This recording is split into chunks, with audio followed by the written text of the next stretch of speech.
voir tous ici pour traiter de ces sujets de société qui sont particulièrement intéressants dans notre contexte amiénois, puisqu'on est une ville qui a beaucoup d'emplois qui sont liés autour du service client, et donc cette question-là des chatbots a déjà été évoquée par d'autres axes. Donc là, je suis très curieux et très intéressé de voir comment on va développer cette présentation, puisque on a pris un peu le sujet à rebrousse-poil.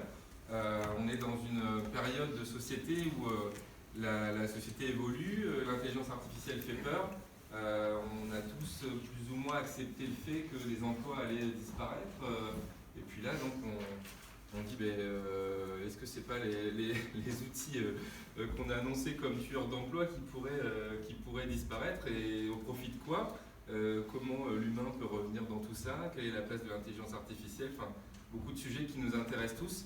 Et j'espère qu'on va pouvoir échanger aussi, dialoguer, et puis faire avancer le débat et peut-être rassurer des gens ou leur donner des idées sur leur carrière à venir ou sur le développement de leur société. Parfait. Et donc cette conférence va se dérouler en 3 parties, avec 2 intervenants. Une première partie qui va nous proposer un état de l'art des chatbots. Donc qu'est-ce que les chatbots actuellement? Qu'est-ce qu'on considère comme étant un chatbot? Quelle technologie derrière? Quels usages? Avec, vous allez voir, 2-3 démonstrations d'utilisation en live de chatbots. Puis dans une deuxième partie, les moteurs intelligents d'IA. Donc volontairement, on va vous garder un peu de suspense pour cette partie, pour ne pas dévoiler l'intégralité des cartouches avant de vous présenter ces thématiques et la résolution potentiellement de la problématique de la conférence. Et évidemment, à la fin, une partie questions-réponses où vous pourrez librement donner la pleine puissance de vos angoisses sur l'IA, de vos questions sur la relation client, les chatbots, leur avenir, leur présent, etc. Donc je vais me permettre d'introduire notre premier intervenant, Benjamin Lampérier, ingénieur et co-gérant CTO chez Hyperacode, qui va nous faire l'état de l'art des chatbots. Merci. Bonsoir à tous. L'idée, c'est de passer environ 30-40 minutes à vous présenter un petit peu l'univers des chatbots. Alors, c'est pas exhaustif. L'idée, c'est d'avoir une photo un peu à l'instant T, 80% du fonctionnement des chatbots, comprendre un peu les outils qu'on utilise maintenant, la manière très numérique et très associée à nos profils de développeurs de penser au chatbot, et de voir du coup un peu les frustrations que ça peut amener, et après on verra. On abordera en deuxième partie les évolutions. Alors, déjà, pour se mettre d'accord, une première définition, un chatbot, c'est globalement un programme qui est là pour simuler une conversation humaine. En français et un peu autrement, c'est des humains qui veulent parler aux machines comme s'ils parlaient aux humains. C'est une manière de reprendre les choses. Et si on regarde un petit peu quelques stats, pour se dire ce serait quoi un peu les usages et ce que les gens veulent faire des chatbots, ce qu'on va souvent revenir voir comme solution, c'est avoir une réponse rapide en cas d'urgence, plutôt sur du 24 heures sur 24 du coup, avoir toujours quelqu'un de disponible, résoudre des problèmes ou se plaindre, avoir des problèmes souvent des problématiques de support technique, des problématiques de retour, avoir des explications. Parfois on cherche un chatbot pour qu'il nous redirige vers un humain. Et puis après on a des choses assez basiques, de faire une réservation, payer une facture, acheter un objet assez simple. On n'a pas encore construire sa maison via un chatbot. Mais ça, c'est l'idée un peu de ce que les gens attendent de ça. Alors, un autre point que je voulais aborder avant de rentrer plus dans le détail, c'est que si on regarde aujourd'hui sur nos téléphones et dans nos poches, petit à petit, on voit que nos habitudes ont changé. La plupart des applications mobiles qu'on garde, c'est des applications de chat.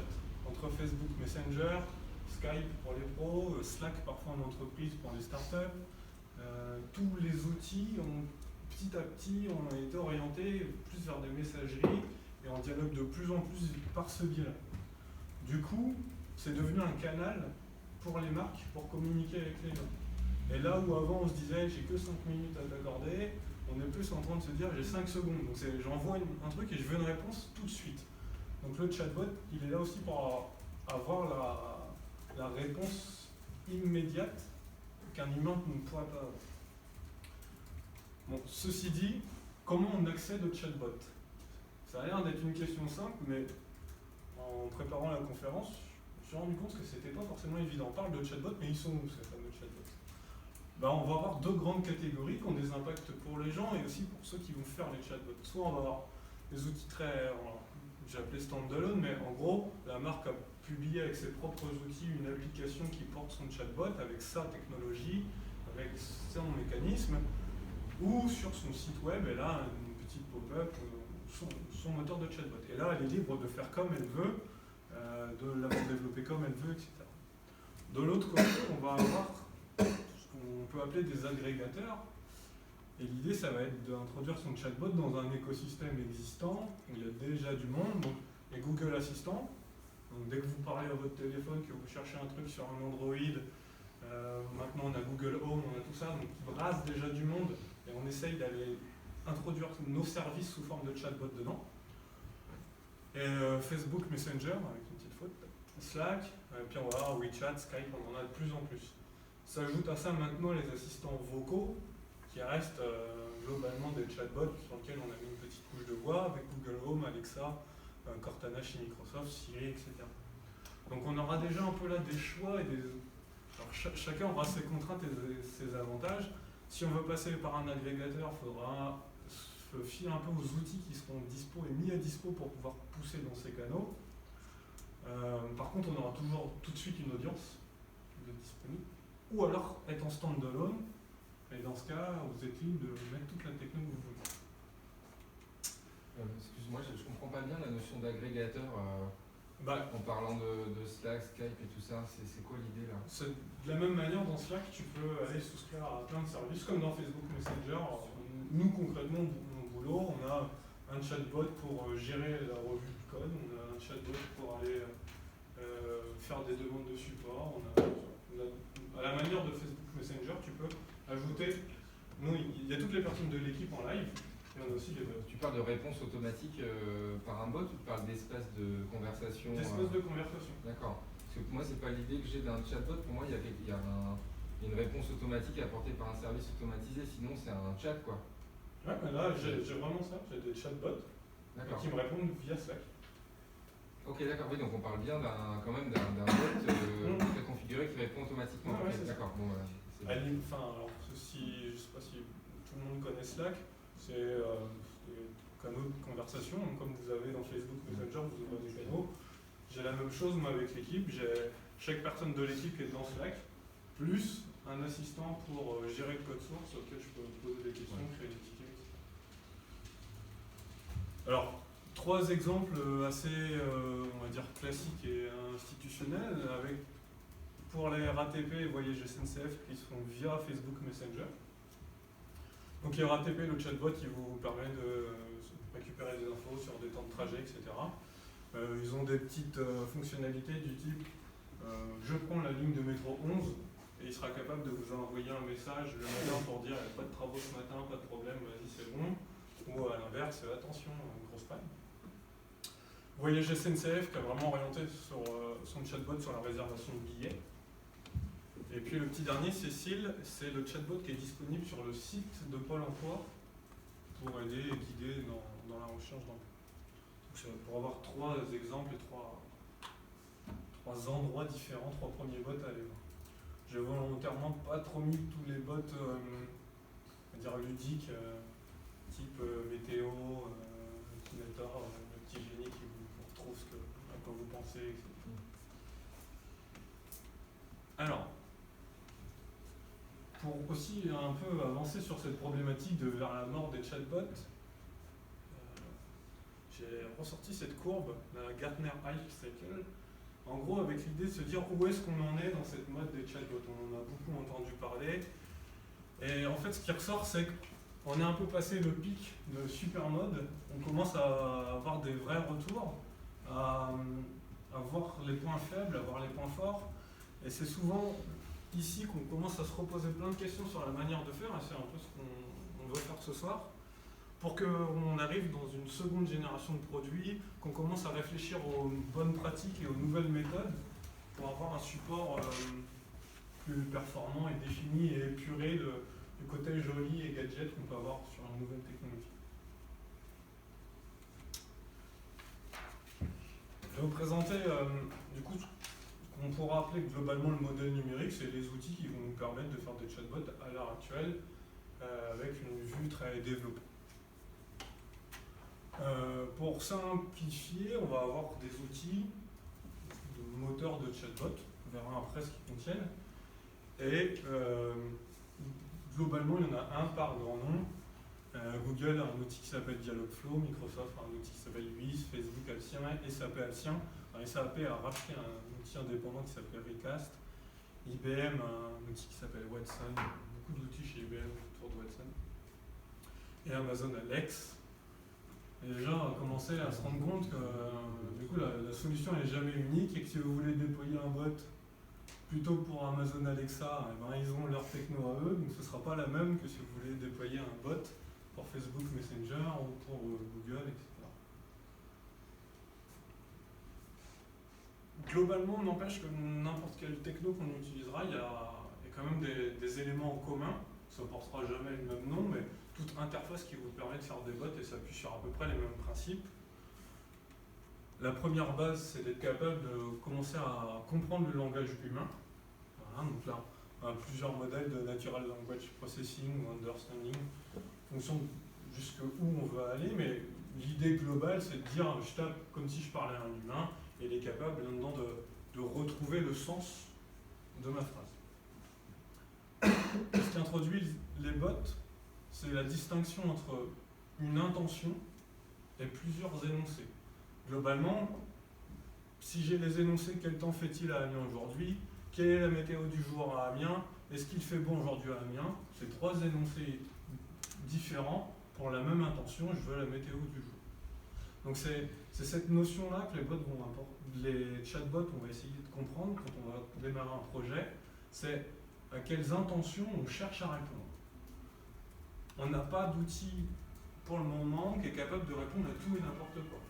Il va falloir qu'en amont, on ait réfléchi, j'ai mon bot RATP, quand les gens vont arriver sur ce bot, quelle est leur intention? Est-ce qu'ils veulent réserver un billet? Est-ce qu'ils veulent avoir des infos sur le trafic, etc. Donc il va déjà falloir faire ce travail en amont, de catégoriser un petit peu les envies des utilisateurs.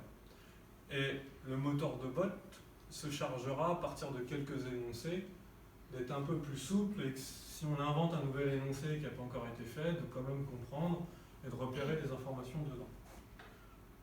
Pour repérer les informations à l'intérieur, ce qu'on va faire globalement, alors on fait des trucs très développeurs, on cherche s'il n'y a pas des variables dedans. Et là, ce qu'on voit, c'est qu'Amiens, c'est une ville, et qu'aujourd'hui, c'est le temps. Et qu'importe l'énoncé qu'on a, normalement, à un endroit, il y aura une ville, puis à un endroit, il y aura de l'info du temps. Donc ça, ce sera la notion de densité.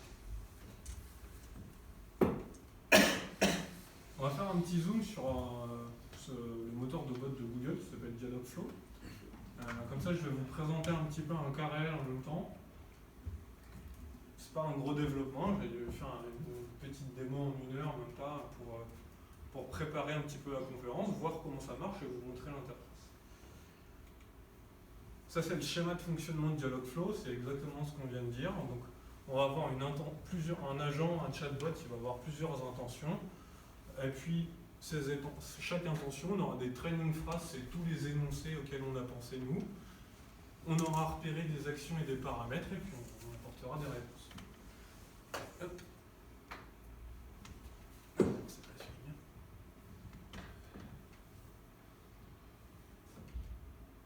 Alors, j'ai fait un petit bot.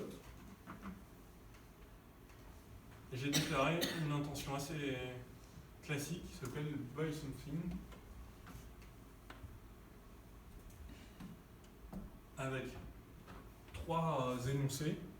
Il me faut un pull bleu, avez-vous un t-shirt rouge et je cherche un pull jaune.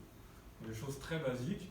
Simplement, ça nous permet en jaune d'avoir repéré un article et en orange la couleur de l'article.